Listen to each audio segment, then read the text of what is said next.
pas, nous on est là. On est là. Voilà, donc une restauratrice bien connue. J'étais venue ici, bonjour tout le monde, pour transmettre aux restaurateurs et aux bars ce que nous on sait, c'est-à-dire que l'État français, que le Forum économique mondial a décidé de faire fermer 80% des bars et des restaurants d'ici 2 ans. Tu le dis aux intéressés, ils te regardent, ils te croient pas. Je leur ai dit arrêtez de manifester. Et là, s'il y a des restaurateurs et des bars en face de moi, je vous le dis, manifester dans un régime dictatorial ne sert à rien. Vous avez un outil de travail, mettez-vous d'accord tous ensemble, réouvrez tous ensemble. Vous décidez d'une date.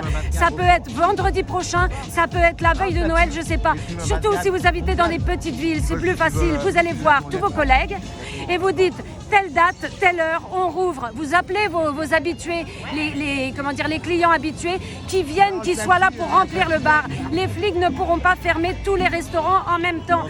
Voilà, donc il faut que nous soutenions nos bars et nos restaurants. C'est la communication, c'est pas facile les gilets jaunes. Attends. Ce qu'il faut absolument, c'est que nous gardions le tissu social. Le tissu de base, c'est les bars, c'est les restaurants. Quand tout sera fermé, ce sera quoi? Métro, boulot, dodo et payer ses impôts. Et il n'y aura même pas de consommation au passage. Donc là, je suis venue les informer, essayer de leur dire, bon sang, mais allez chercher des informations. Il y a plein de sites de réinformation. J'ai vu qu'il y avait des gens qui étaient ouverts, qui ont pris mon flyer. Il y a pas mal de gens qui ont fait... Oh là là, c'est la conspiration. Je vais, d'accord. Voilà, c'était ce petit flyer-là. Par pitié, les gens, informez-vous, informez autour de vous. On ne peut pas faire confiance ni aux syndicats, ni aux médias, ni au gouvernement pour obtenir quoi que ce soit. Il n'y a que nous, tous ensemble, les gens de ce pays, qui devons se regrouper. Et vraiment, je le dis pour les restaurateurs et les bars, il n'y a que tous ensemble. Vous vous regroupez, vous dites telle date, on ouvre. C'est le seul moyen. Vous appelez vos clients habituels, vous dites, vous remplissez le bar, le restaurant.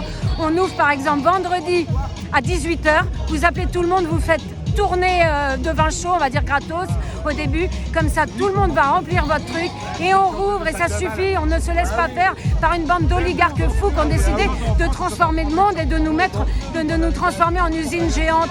Ça suffit, donc j'étais venue leur dire ça. Bon, ils n'ont pas complètement tous adhéré, mais je vois qu'il y a certains ont compris, ils sont tellement proches de bientôt déjà fermer.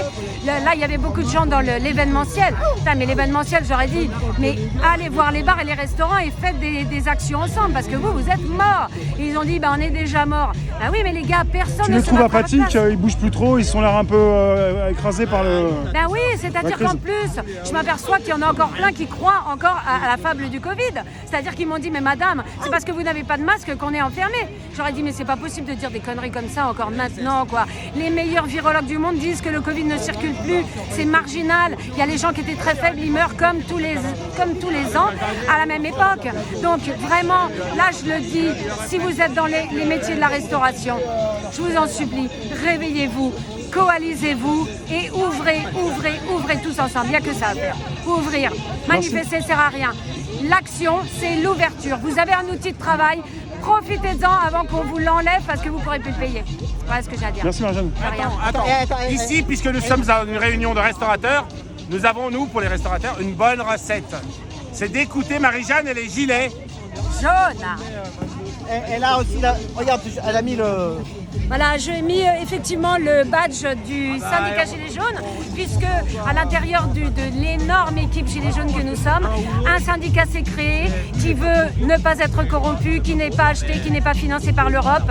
Si vous avez la possibilité de contacter ce syndicat, c'est ce qu'il faut faire. Il faut que le pouvoir retourne au peuple. Ne nous laissons pas écrabouiller par une petite bande de cinglés qui veut tout nous voler, tout nous prendre. Et moi, je voulais dire aussi quelque chose pour les restaurateurs. Je suis taxi, là, je vois ce qui se passe. Tu travailles avec normalement? Oui, mais on travaille, nous aussi, les taxis, on travaille, les restaurateurs travaillent. Et ben en fait, ce qu'il ne faut pas oublier, c'est délivrez-vous, Uber Eats et tout ça. Eux, ils ont tellement d'oseille qu'ils créent carrément des laboratoires pour fabriquer la bouffe. Ils ne travaillent même plus avec les petits restaurants. Ils fabriquent carrément eux-mêmes leur bouffe. Ils chargent ça dans les vélos. Et maintenant, les restaurants, ils se font dans les appartements dans Paris, là. Voilà, c'est ça qu'il faut dire. Eux, c'est pas un problème, au contraire. On a été ubérisés, nous, les taxis, au bout de 10 ans. Au début, je croyais que c'était de la rigolade, mais maintenant, on est mort. Et tout se fait ubériser comme ça. N'oubliez pas, les gars. Moi, je vous dis qu'ils font des trucs exprès. Ils fabriquent la bouffe, des laboratoires, ils appellent ça. Dans le laboratoire, ils fabriquent leur bouffe. Comme ça, ils n'ont même pas besoin d'aller voir le cuisinier. Et ils continuent à dispatcher dans les appartements. Et ils se reçoivent à 10, 15 dans les appartements, alors que c'est 6. Ils font des restaurants dans les appartements, en fait, devant la télé. Enfin, voilà. Eh ben, merci Rémi. Merci. Voilà.